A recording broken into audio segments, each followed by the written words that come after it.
Physics. आज हमारा topic है Coulomb's law. Today's topic is Coulomb's law. It's a very important topic. It's means Coulomb's law का means क्या हुआ? Interaction of charges. Same charges are repel and opposite charges are attract. अब Coulomb's law हमें क्या बताता है कि कोई भी हमने दो चार्ज लिए, क्या लिए हमने? कोई भी दो चार्ज लिए, चार्ज Q1 और चार्ज Q2। चार्ज Q1 पर रिपेल करेगा charge Q2। Oppose same charges are repel, तो Q1 चार्ज पर Q2 चार्ज रिपेल करेगा, force on charge 1 due to 2।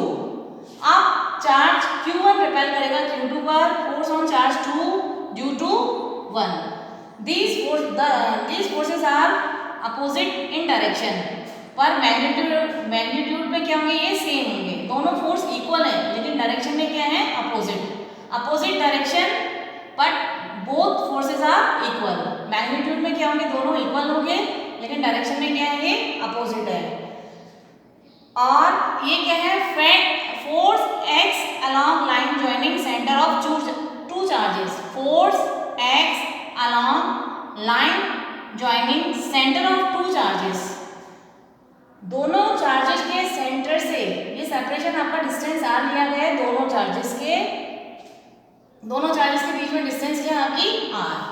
अब आपका क्या है? Force is directly proportional to Q1 और Q2। Q2 जितना ज्यादा होगा फोर्स उतना ज्यादा लगेगा, इसी प्रकार Q2 भी जितना ज्यादा होगा फोर्स भी ज्यादा लगेगा। लेकिन जैसे जैसे आप सेपरेशन यानी कि डिस्टेंस को बढ़ाते जाओगे, फोर्स क्या होता जाएगा? आपका कम होता जाएगा। तो force is directly proportional to Q1 Q2 and force is directly proportional to 1/r²। इस डायरेक्टली प्रोपोर्शनल के साइन को हटाने के लिए हमने क्या लिया? कांस्टेंट लिया। K is a constant, F is equals to K Q1 Q2/r², where K is equals to constant. Force depends upon medium. आपका फॉर्मूला क्या निकल के आया था? F is equals to K Q1 Q2/r²। Directly proportional के sign को हटाने के लिए हमने कांस्टेंट लिया K, where K is equals to constant, जो कि आपका वो भी क्या करता है? किसी मीडियम में डिपेंड करता है। अलग अलग मीडियम के लिए अलग अलग K का वैल्यू, कांस्टेंट का वैल्यू क्या होगा? अलग अलग होगा। where K is equals to constant, R is equals to distance between two charges, Q1 and Q2 are charges। K का वैल्यू क्या है आपका? 9 × 10⁹। इसकी यूनिट क्या निकल के आएगी? यहाँ से F का वैल्यू फॉर्मूला क्या है आपका? K Q1 Q2/r²। तो K का यहाँ पे वैल्यू क्या आएगा आपका? F r²/Q1 × Q2। F का आपका यूनिट क्या होता है? न्यूटन। R डिस्टेंस का मीटर। कूलम का हमने कल यूनिट पढ़ाई था कूलम। चार्जेस का यूनिट क्या था आपका? Coulomb square. यूनिट क्या होगी इसकी? न्यूटन मीटर स्क्वायर और कूलम स्क्वायर। किसके लिए? फॉर फ्री या वैक्यूम स्पेस में होगा ये वाला वैल्यू, ठीक है। अब और एक आपका K का वैल्यू क्या होता है? 1/4πε। Epsilon means permittivity. इसके बारे में हम आगे और नेक्स्ट लेक्चर में बताएंगे कि ये क्या होता है, ठीक है।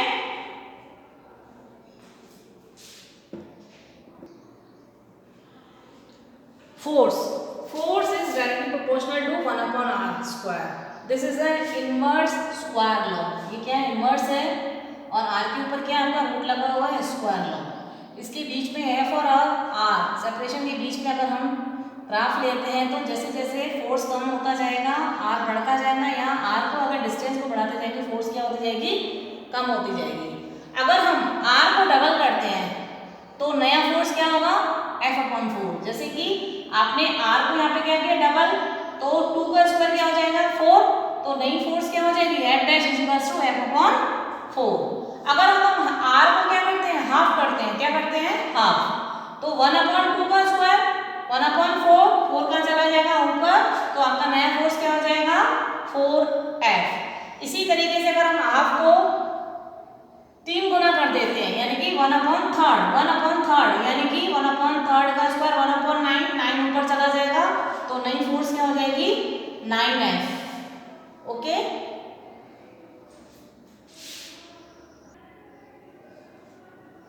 अब आपका है कूलम्ब्स लॉ वेक्टर फॉर्म में। क्या है? कैसे होगा? वेक्टर फॉर्म में कूलम्ब्स लॉ। इसमें भी हमने चार्ज Q1 लिया, चार्ज Q2, दोनों चार्जेस किसके हैं? प्लस के हैं, रिपेल होंगे। इनके बीच का हमने क्या ले लिया डिस्टेंस, मैग्नीट्यूड और आर। इसमें इस तरफ लगेगा आपका दो डायरेक्शन में होगा आपका इधर वेक्टर फॉर्म में r2 माइनस r1, q1 से q2 की तरफ जाने वाली डिस्टेंस, q2 से q की तरफ आने वाली डिस्टेंस क्या होगी, initial final distance minus initial distance. q2 से q1 का आने के वाला वेक्टर फॉर्म में क्या होगा, r1 minus r2। Force on 1 due to 2, इधर क्या होगा, force on 2 due to 1। Force on 1 due to 2 क्या होगा आपका, फोर्स का पीछे हमने फॉर्मूला पढ़ा था, F is to K Q1 Q2 upon R square. इधर R स्क्वायर की जगह हमने क्या ले लिया, मैग्नीट्यूड ऑफ R। एक हमने एक यूनिट वेक्टर ले लिया R1 माइनस R2 का यूनिट वेक्टर। यूनिट वेक्टर क्या होता है, यूनिट वेक्टर को हमको लिखने के लिए यूनिट वेक्टर जैसे A लिया, this means vector of A and magnitude of A। Unit vector क्या होता है, आपने 11th क्लास में पढ़ा हुआ एक चैप्टर वेक्टर वाला, उसमें यूनिट वेक्टर क्या होता है, unit vector A is equals to vector of A and magnitude of A। इसी प्रकार unit vector A magnitude of R1 minus R2, ये वाला जो डिस्टेंस है मैग्नीट्यूड Q2 से Q1 की तरफ लगने वाली जो डिस्टेंस है R1 माइनस R2, इधर Q1 से Q2 की तरफ लगने वाली डिस्टेंस क्या है, R2 माइनस R1, लेकिन वो है क्या, है तो यही वाली distance R, magnitude of R। तो R2 माइनस R1 को और R1 माइनस R2 के वेक्टर को भी हम मैग्नीट्यूड को क्या लिख सकते हैं, मैग्नीट्यूड ऑफ R।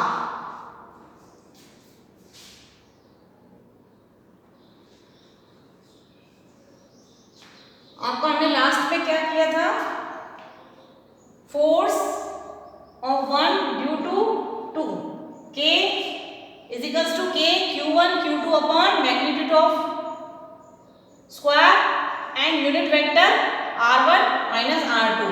तो यूनिट वेक्टर R1 यानी यूनिट वेक्टर अगर A, हम क्या लेंगे इसका, vector of A and magnitude of A। Unit vector A का क्या होगा, vector of A magnitude of A। इसी प्रकार हम R1 माइनस R2 का यूनिट वेक्टर लेंगे तो क्या लिखेंगे, vector of R1 minus R2 magnitude of R1 minus R2। Last में हमने क्या बताया था, R1 minus R2, R1 minus R2 को हम R भी लिख सकते हैं और इस R को R1 माइनस R2 भी लिख सकते हैं, बोथ आर सेम। तो स्क्वायर ये है, एक आपकी टर्म की हो गई, कितनी पावर हो गई total, 3 power, K Q1 Q2 upon R1 minus R2 के मैग्नीट्यूड की होल पावर Q और आपका वेक्टर R1 माइनस R2। ये क्या है आपका, force of 1 due to 2, force of 1 due to 2। अब आप क्या निकाल सकते हो, force on 2 due to 1, force on 2 due to 1, वो क्या निकलेगा आपका, K Q1 Q2 upon R1 minus R2 की जगह क्या लिखोगे, R2 माइनस R1 का मैग्नीट्यूड की पावर 3 और R2 माइनस R1 का वेक्टर। ठीक है, okay.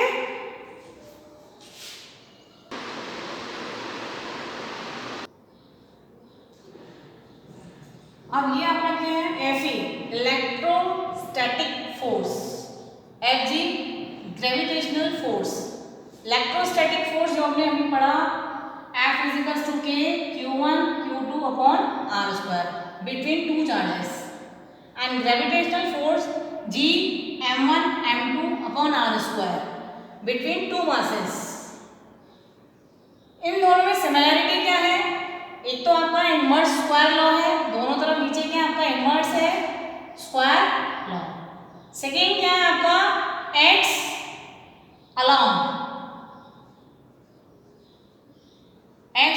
along line joining centre, इस तरीके से आपका था ना, x along line joining centre, x along line joining centre, दोनों में ये सिमिलैरिटीज हैं।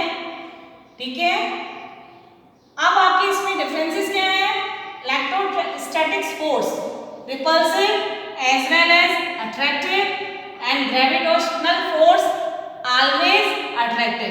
ग्रेविटेशनल फोर्स क्या होगा, हमेशा ही अट्रैक्टिव होंगे, और ये repulsive as well as attractive. Second difference क्या है आपका, depends upon medium and gravitational force independent upon medium. Electrostatic force depends upon medium, gravitational force independent upon medium. Where G is equals to constant and this value is 6.67 into 10 to the power minus 11 newton metre square पर kilogram square. उसमें आपका क्या आता था, K is equals to newton metre square पर coulomb square, क्योंकि वहां क्या थे आपके चार्जेस. चार्जेस का यूनिट क्या था, कूलाम. इधर आपके क्या है, मासेस. मासेस का यूनिट क्या होगा, किलोग्राम. Kilogram square. अब हम एक क्वेश्चन करते हैं. Find the ratio of Fe electrostatic force to Hg gravitational force for two electrons placed at same distance apart. Medium क्या है, air. In air. Charge on electron E is equals to 1.6 into 10 to the power 19 coulomb. Electron of mass 9.1 into 10 to the power minus 31 kilogram. G का value हमने आपको बताया था 6.67 into 10 to the power minus 11 newton metre square पर kilogram square. K का value 9 into 10 to the power 9 newton metre square पर coulomb square. Fe is equals to क्या होगा, K Q1 Q2 upon R square. Fg is equals to G M1 N2 upon R square. इन दोनों हमें क्या निकालना है, रेशो. तो Fe अपॉन Hg यानी कि R स्क्वायर से R स्क्वायर क्या हो जाएगा, कैंसिल आउट हो जाएगा. Okay. K Q1 Q2 upon G M1 M2. Q1 is equals to Q2, M1 is equals to M2. Both charges are same and both masses are same.